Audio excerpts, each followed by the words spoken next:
Excuse me, you are going to die in there. Shut your mouth or we're gonna kick your ass!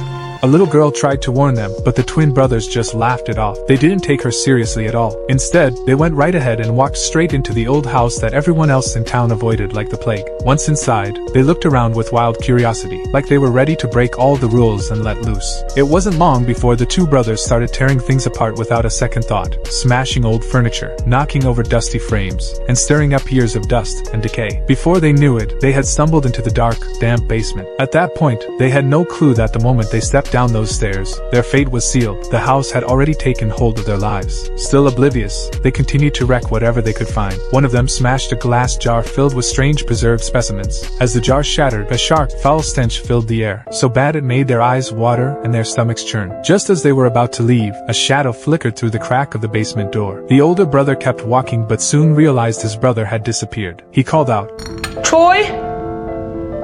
Who's down there? But there was no answer, only silence, thick and unnatural. Then, without warning, a bald man dressed in a white robe suddenly appeared right in front of him.